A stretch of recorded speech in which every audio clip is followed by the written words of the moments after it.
An eyebrow pen costing about $10 has brought the reputation of Li Jiaqi, China's #1 online salesman, to the bottom. Behind this is the grief of young Chinese people who are increasingly afraid to spend money, and their anger that they can't reach their goals no matter how hard they try. A girl in the audience said, "This brand is getting increasingly expensive." How is it getting expensive? It has been this price for so many years. Don't speak nonsense with your eyes wide open.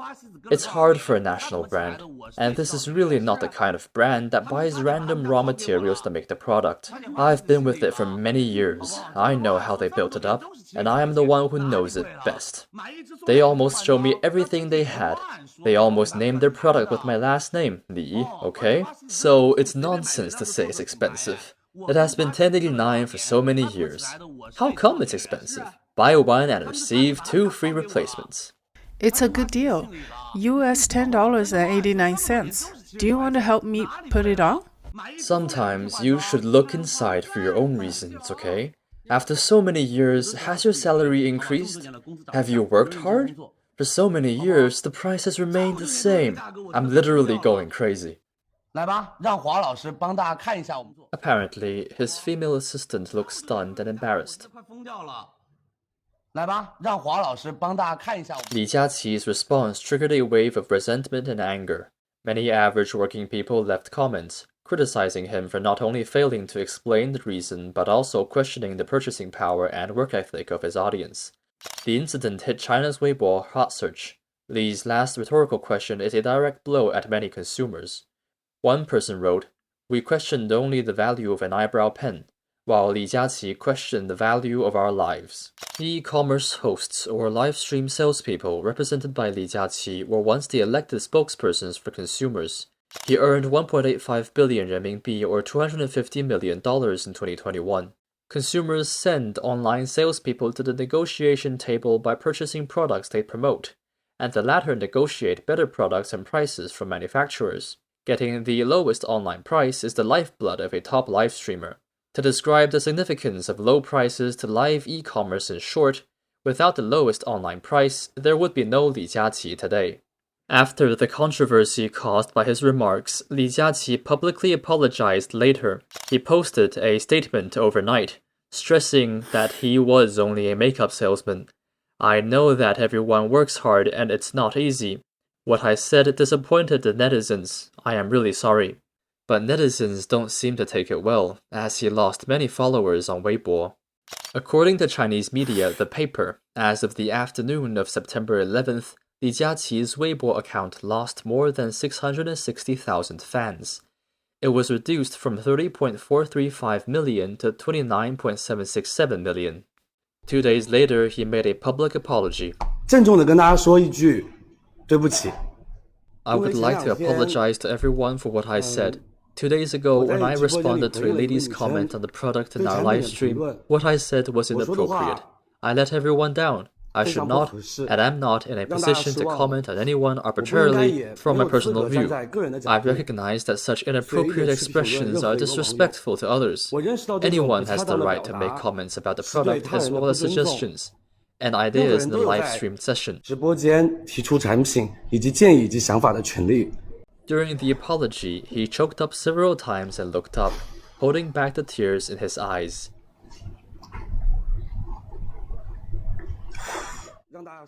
However, after apologizing, he wiped away his tears and walked to another live room to start his live streaming for the evening as usual. The audience felt played. Double 11 Shopping Festival is coming. Li Jiaqi is dropping crocodile tears. It's like watching an apology show with a process precise to the second. Online comments poured in. By the afternoon of September 14th, Li Jiaqi's Weibo fans continued to drop, down to 29.05 million. Against the backdrop of the substantially reduced spending power, the brand involved in the vortex of public controversy of fluoresces has been construed as a unit of measurement in a mocking manner. For example, I can only afford 7 grams of fluoresces eyebrow pencil with my monthly salary, one person mocked herself. Others began to use fluoresces to measure their daily expenses, such as to earn 1.5 fluoresces today, I drank a cup of milk tea worth 0.3 fluoraces and ate bread worth 0.29 fluoraces. Another comment, average people can't afford fluoraces, received 24,000 likes. In this controversy, the Chinese government stepped in to intervene as well. The official media, CCTV, published an article condemning Li Jiaqi. It said, all trades and professions are based on ordinary people, who carefully decide daily expenses such as fuel, rice, oil, and salt. If you drift away from the common people, you're smashing your own rice bowl. It also warned, if you don't adjust your mindset in time, being denounced by online public opinion, being disliked by the public, and being eliminated by the market is inevitable. Since the beginning of this year, China's economy has been in recession, and youth unemployment has kept hitting new heights. Official data released by China show that in April 2023, China's youth unemployment rate exceeded 20% and rose to 21.3% in June. A spokesperson of the National Bureau of Statistics of China announced on August 15, 2023, that it would no longer release this data starting from August this year. Due to the CCP's cover-up, the actual unemployment rate may be higher than the public figure. At this time when China's economic growth is weak, the youth unemployment rate high, and everyone is frustrated and upset, the Li Jiaqi incident has provided a channel for the Chinese people to vent their anger, or it has resonated with the public feelings about their troubled lives, which is why it has become such a big news in China. The purpose of the CCP's intervention is most likely to steer the trend, pointing the finger entirely at these online salespeople and help people vent their frustration. But we know that the CCP is primarily responsible for the economic decline of China. Young people in China find it too expensive to buy a $10 eyebrow pencil, but the CCP spends its money differently. Even though the domestic economy is very poor, the CCP is generous regarding spending. Let me share some good news with you. Mainland media Global Times reported that China's foreign aid exceeded 6 trillion yuan, twice that of the US, making it the world's #1. It took only 9 years from the year 2000 to overtake the US. What a proud use of the word only. It took only 9 years to surpass the US, and now it is twice as much as the US. This is equivalent to an average of $550 per person in China to help those poor countries. For example, it recently gave $1,375 to each of the 16,000 university students in Myanmar to make sure that they can go to school. 300 million to build the Yalu River Bridge for North Korea, 400 billion in aid to Russia, 65 billion to Riviera, 50 billion to Indonesia, 118 billion to Latin America, 10 billion to Brazil, 60 billion to Africa, 7.4 billion to Angola, and 55 billion to Middle Eastern countries. Amazing. My country. When our team conducted the verification, it appeared that Global Times had taken down the article, but a search by relevant keywords showed that many media outlets had cited it. China's foreign aid is well known, especially when it comes to getting the attention of the Chinese.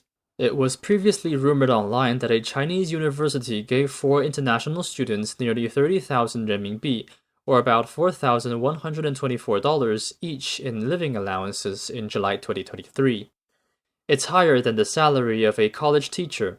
The information is suspected to have come from the finance department of the university. The photo shows that the form was prepared on July 4th, 2023.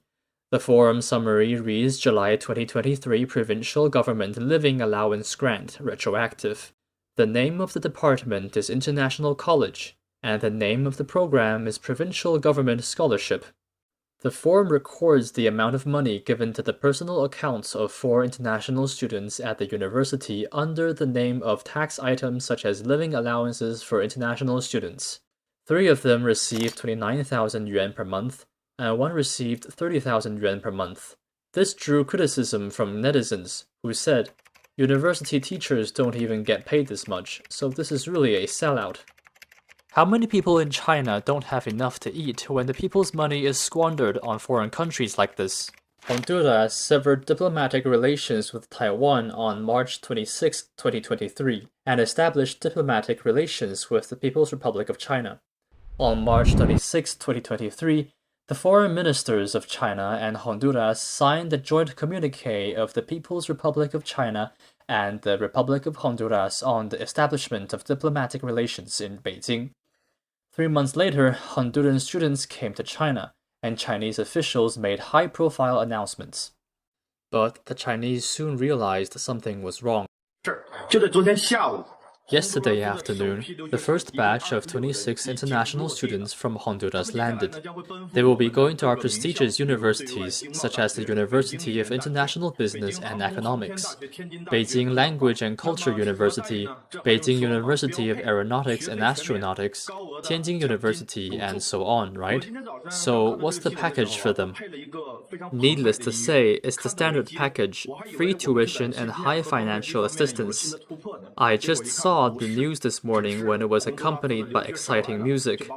It made me think we had a new breakthrough in chips and lithography, but it turned out to be false.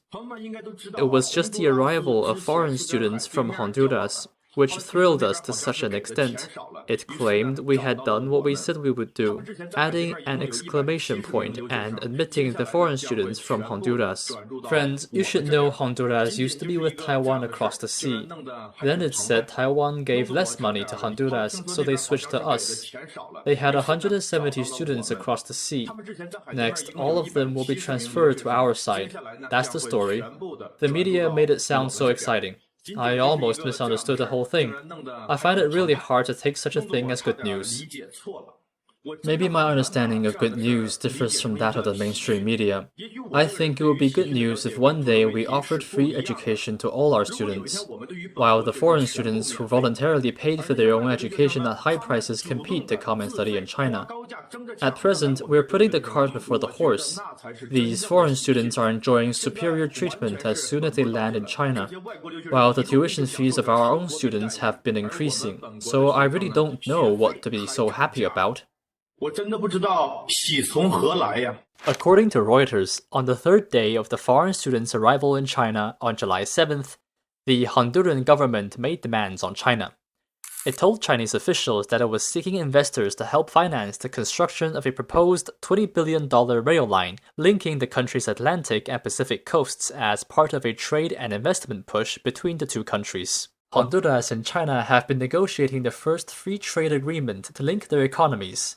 Honduran Minister of Economic Development told reporters that officials from both countries have also discussed infrastructure projects related to dams and power generation. Honduras broke off diplomatic relations with Taiwan because Taiwan didn't meet its demands. According to a report by the RFI, Taiwan's foreign minister explained that Taiwan received a letter from Honduras's foreign minister on March 13, 2023. It adjusted the amount of money demanded by Honduras, including the construction of a hospital costing $90 million, the construction of a dam costing $350 million, and the hope that Taiwan would repay $2 billion of Honduras's national debt. The total comes to $2.45 billion. Taiwan's foreign minister said that Taiwan generally uses project planning as a form of cooperation to help with related projects. But when Honduras directly asked for cash, it was equivalent to bribery. After Honduras turned to Beijing, the size of Beijing's offer should have exceeded that of Taiwan's. That would be the only reason to prompt Honduras to change. To establish its so-called leadership position in the world, China uses various methods, including throwing away money. In recent years, China's One Belt, One Road initiative has attracted international attention. It's regarded as a core component of China's greater power diplomacy strategy. China's Fudan University has made statistics. Since 2013, the cumulative investment and financing amount of the One Belt, One Road has reached $962 billion, of which the scale of construction contracts is about $573, and non-financial direct investment is about $389 billion. In 2022, the investment and financing amount was $67.8 billion. The actual amount of foreign aid provided by the CCP is generally thought to be much higher than the published figures. Whenever the CCP's party leaders go on a trip or participate in an international conference, they usually throw away tens of billions of dollars. On August 24, 2023, Xi Jinping said at the BRICS summit that China would set up a $10 billion fund dedicated to implementing global development initiatives. He also said China had already set up a $4 billion Global Development and South-South Cooperation Fund dedicated to implementing global development initiatives. The summit was attended by the leaders of China, India, Brazil, and South Africa. Naturally, when these countries heard that the CCP was going to spread $10 billion, they must have felt that it wasn't a waste of time to go to the summit. They must have been counting the amount of money they could get while laughing at Xi Jinping at the same time. 明年，我们将在中国举办下一届中非合作论坛会议，中非将再一次共商未来发展大计，这是我们共同期待的大事。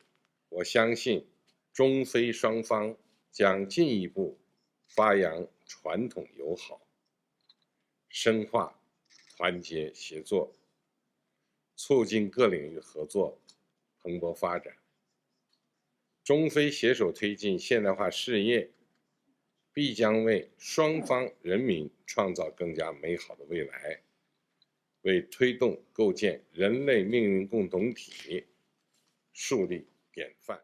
Western countries, led by the US, are now beginning to pay attention to the CCP's infiltration of these countries and are trying to make tactical adjustments. The US president said this at the G20, where Xi Jinping was absent not long ago. As we work to address infrastructure gaps across low and middle-income countries, we need to maximize the impact of our investments. That's why a few months ago I announced that the United States will work with our partners to invest in economic corridors. In practice, it means we're focusing on regional infrastructure projects that deliver results across multiple countries and in multiple sectors. This is nothing but historic. It will be the most direct connection to date between India, the Arabian Gulf, and Europe, with a rail link that will make trade between India and Europe 40% faster, with an electricity cable and a clean hydrogen pipeline to foster clean energy trade between Asia, the Middle East, and Europe. According to Reuters, on September 9th, global leaders announced a cross-border rail and port agreement linking the Middle East and South Asia on the sidelines of the G20 summit in New Delhi.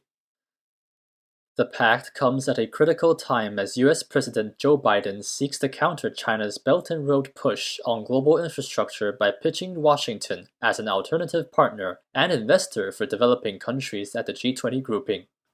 The European Commission president said the deal would feature a rail link to improve transportation between Asia, the Middle East, and Europe, and energy connections for electricity and hydrogen.